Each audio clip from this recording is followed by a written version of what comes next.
नमस्कार दोस्तों, स्वागत है आपका अपने YouTube channel target with MS में। घर पर रहिए, सुरक्षित रहिए और अपनी तैयारी को निरंतर रखिए। आज हम बात करेंगे ऐसे टॉपिक की जो साइकोलॉजी में भी और पेडागोजी में भी दोनों में समान रूप से उपयोगी है। चाहे आप हिंदी शिक्षण विधियों की बात की जाए, चाहे संस्कृत शिक्षण विधियों की बात की जाए, चाहे गणित और विज्ञान शिक्षण विधियों की बात की जाए, चाहे SST की शिक्षण विधियों की बात की जाए, सभी में एक कॉमन टॉपिक है मूल्यांकन। और मूल्यांकन की कुछ विशेषताएं होती है, उनके बारे में आज हम चर्चा करेंगे। अब क्या होती है मूल्यांकन की विशेषताएं? अब मैं इतना आपको कह सकता हूँ कि बाकी किसी भी टॉपिक से प्रश्न आए या ना आए, इस टॉपिक से हमेशा रीट की एग्ज़ाम में 2 या 3 प्रश्न पूछे जाते हैं इसी टॉपिक से।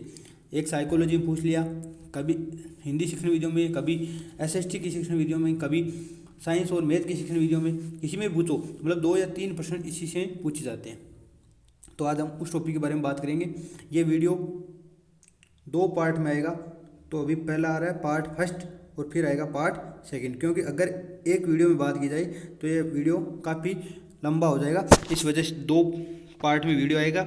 अगर आपने इतनी बात की मैं आपको गारंटी दे सकता हूँ कि अगर आपने ये दोनों वीडियो देख लिए तो आपको इससे बाहर कहीं से भी कुछ पढ़ने की ज़रूरत नहीं है और आपका सवाल भी गलत नहीं होगा। इसके साथ ही हम प्रीवियस ईयर के जो क्वेश्चंस हैं कि इस टॉपिक से कैसे प्रश्न पूछे गए हैं, उनके बारे में आपको साथ में बताता चलूँगा कि इस टॉपिक से कौन कौन से क्वेश्चन है जो आज तक पूछे गए एग्ज़ाम में और आगे भी पूछे जाने की संभावना है। इससे अधिक आपको कहीं से भी नहीं पढ़ना है। पूरा एक ऐसी बुक से लाया हूँ जो ऑथेंटिक है, कोई यूनिवर्सिटी की बुक है, उसकी बुक से ये लिखे हुए हैं। बाकी आपको ऐसे भी समझा सकता हूँ, लेकिन अगर आप बुक से पढ़ोगे तो आप नोट्स भी बना सकते हो इसके आधार पर।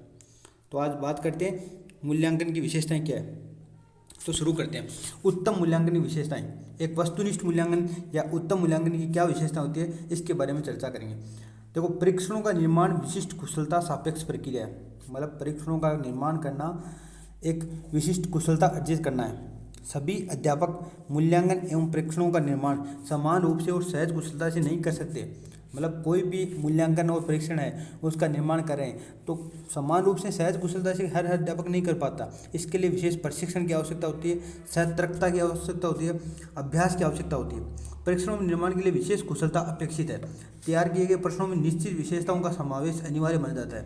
मतलब तैयार किए गए जो प्रश्न होते हैं उनमें कुछ विशेषताएं होनी चाहिए, ये अनिवार्य मानी जाती है। अगर ये अनिवार्य विशेषताएं नहीं है, इसका मतलब वो उत्तम मूल्यांकन नहीं है। अतः परीक्षणों के चयन एवं निर्माण निम्नलिखित तथ्यों पर ध्यान देना आवश्यक है। तो पहली एक क्वेश्चन पहला पूछा जाता है इसमें कि निम्न में से उत्तम मूल्यांकन की विशेषताएं है और उत्तम मूल्यांकन की विशेषताएं नहीं है। जितने भी विशेषताएं पढ़ेंगे उनके विपरीत अगर दे दे तो वो विशेषताएं नहीं होगी और जो विशेषताएं पढ़े वो विशेषताएं होगी। जैसे प्रश्न आया था उत्तम मूल्यांकन की विशेषताएं नहीं है, वस्तुनिष्ठता, वैधता,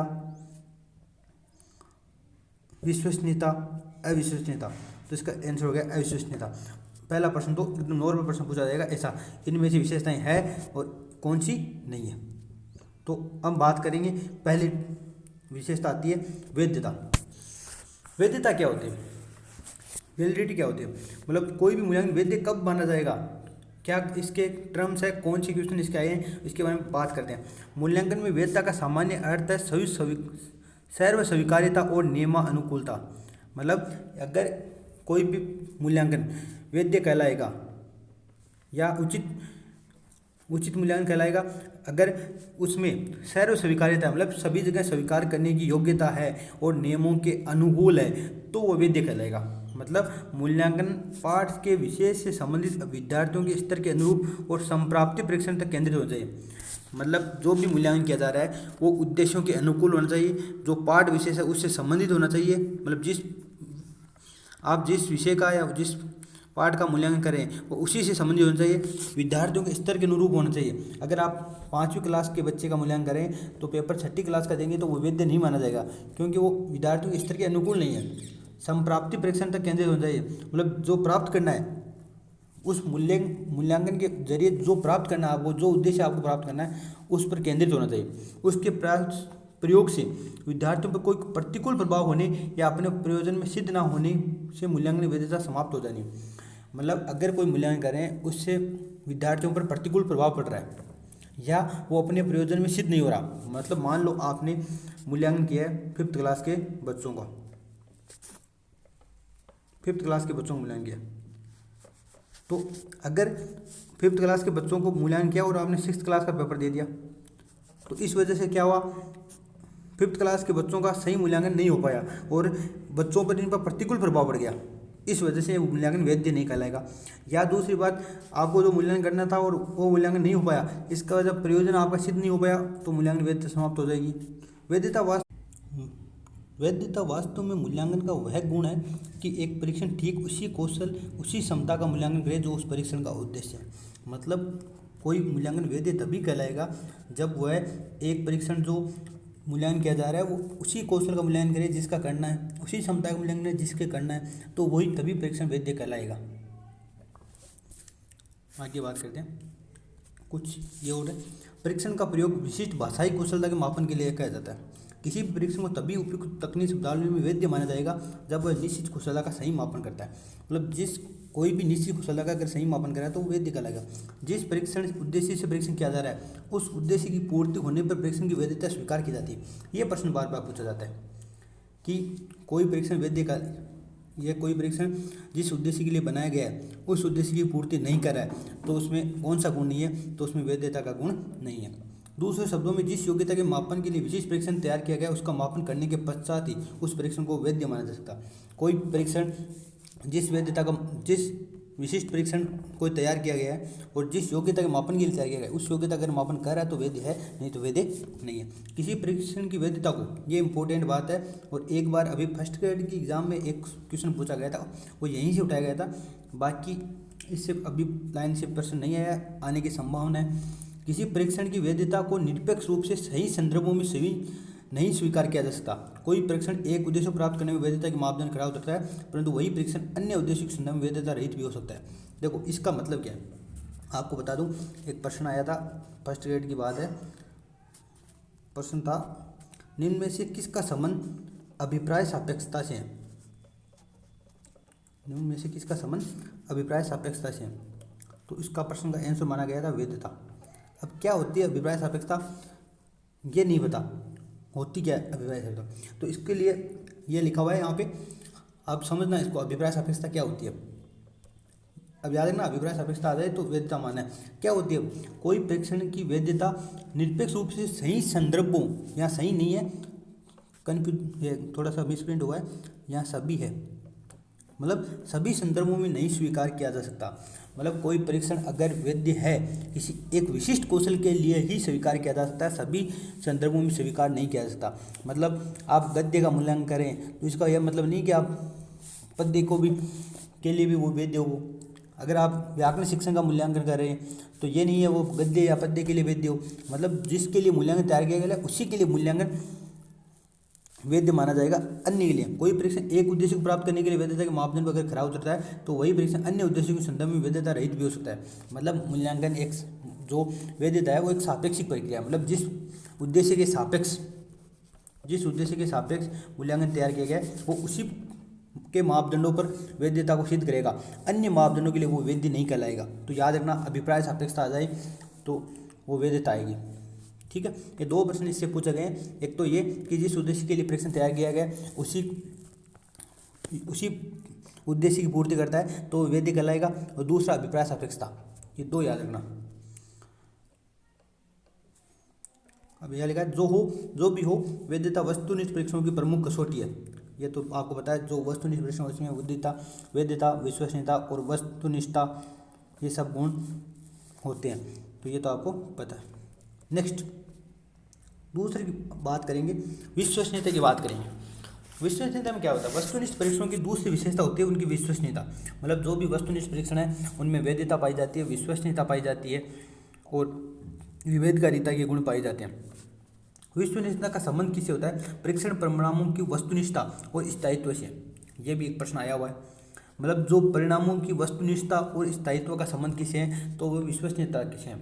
मतलब अगर परिणामों में, रिजल्ट में वस्तुनिष्ठता आ रही है, वस्तुनिष्ठता का मतलब रिजल्ट में कोई चेंज नहीं हो रहा, रिजल्ट में वस्तुनिष्ठता आ रही है या स्थायित्व आ रही है। एक प्रश्न आया था सेकेंड ग्रेड में आया था, कंसिस्टेंसी ऑफ रिजल्ट्स, मतलब कंसिस्टेंसी इन रिजल्ट, मतलब परिणाम में स्थायित्व है। परिणाम में अगर स्थायित्व है तो वह परीक्षण विश्वसनीय कहलाएगा। अगर परिणाम चेंज नहीं हो रहा, इसका मतलब क्या है, वह विश्वसनीय है। परिणामों में अगर वस्तुनिष्ठता है तो भी विश्वसनीय है, ये याद रखना। एक प्रश्न तो ये आया था और डीपली प्रश्न आया था कि परिणामों की स्थायित्व का संबंध किससे है, तो ये विश्वसनीयता से संबंध है। अगर परीक्षणों का मूल्यांकन कितनी ही बार कितनी भिन्न भिन्न व्यक्तियों तथा यांत्रिक साधनों के द्वारा क्यों न किया जाए, निर्धारित परिणामों में निश्चितता, स्थायित्व और एकरूपता का गुण विद्यमान रहता है। ये प्रश्न बार बार पूछा जाता है कि अगर परीक्षणों में परिस्थितियाँ चेंज कर दी जाए, अगर अलग अलग समय लिया जाए या भिन्न भिन्न व्यक्तियों के द्वारा लिया जाए या यांत्रिक साधनों के द्वारा लिया जाए। अब यहाँ एक बात याद रखना, वस्तुनिष्ठता और विश्वसनीयता में थोड़ा सा अंतर है।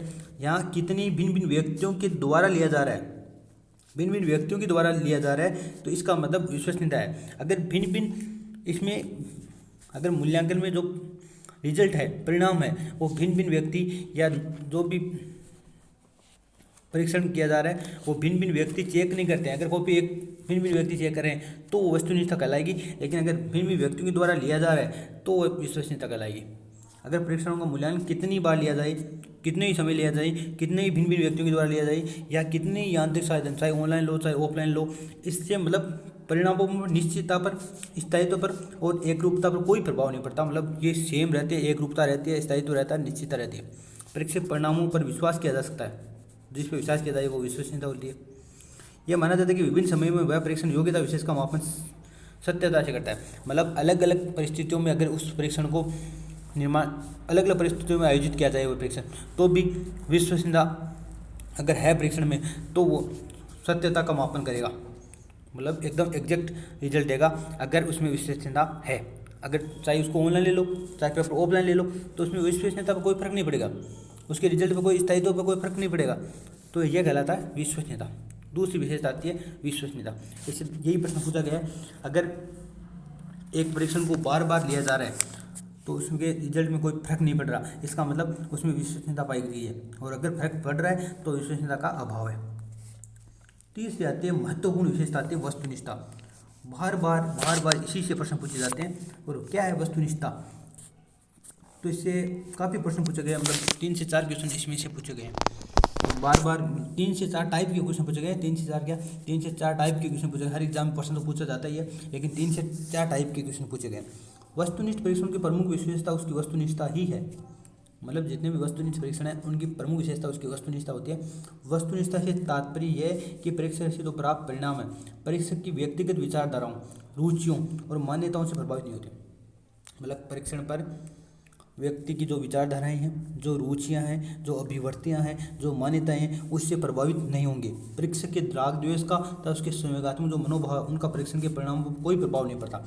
मतलब उसकी भावनाएं क्या कर रही है, उसका अगर वस्तुनिष्ठ परीक्षण आप देख सकते हैं, अगर बहुविकल्पात्मक प्रश्न है तो अगर आपने बी सही किया और आंसर बी है तो वो बी रहेगा, चाहे कितना ही आपका द्वेष रखने वाला हो, चाहे आपसे लड़ाई की हुई हो परीक्षक की, लेकिन उसका आंसर सही माना जाएगा। क्यों? क्योंकि उसमें वस्तुनिष्ठता है। मतलब उसमें एक अद्वितीय उत्तर होता है। वस्तुनिष्ठ परीक्षण की एक विशेषता होती है, इसमें अद्वितीय उत्तर होता है, मतलब एक ही उत्तर होता है। आगे क्या है, छात्रों के ज्ञान का परीक्षण निरपेक्ष दृष्टि से किया जाता है।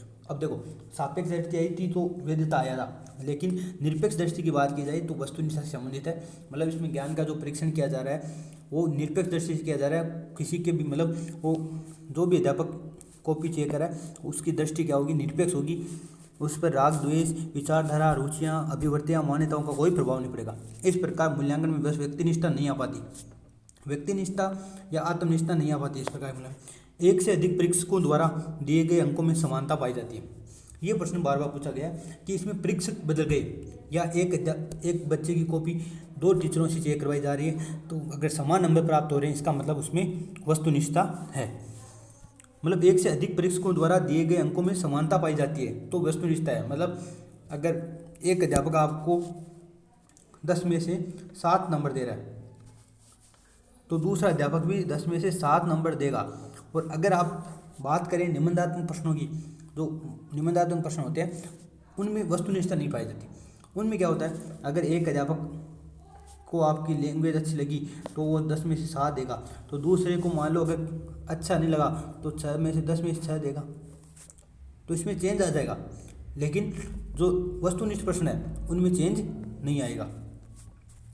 कई परीक्षकों द्वारा दिए गए प्राप्तांकों में उनके निर्णयों में एक रूपता होने पर वस्तुनिष्ठ माना जाता है। इस प्रकार छात्र की योग्यता का सही से मापन इस प्रकार के परीक्षणों द्वारा संभव है। तो इससे यही प्रश्न पूछे गए हैं कि अगर अलग अलग परीक्षक कॉपी को चेक कर रहे हैं और समान नंबर प्राप्त हो रहे हैं तो वो वस्तुनिष्ठता कहलाती है। और इसमें प्रश्न का उत्तर अद्वितीय होता है, एक ही उत्तर होता है, ये आपको ध्यान रखना है। नेक्स्ट है समग्रता क्या है। एक अच्छे परीक्षण में समग्रता का गुण अनिवार्य वर्तमान रहता है। समग्रता से अभिप्राय उस परीक्षण के द्वारा छात्र की विशिष्ट योग्यता का मापन समग्र रूप से किया जा सकता है। मतलब कोई विशिष्ट योग्यता का मापन के लिए परीक्षण बनाया गया है तो वह उस विशिष्ट योग्यता का समग्र मापन किया जाना चाहिए। उस योग्यता का खंडित व आंशिक मूल्यांकन परीक्षण के उद्देश्य को पूर्ण करने में असमर्थ होता है।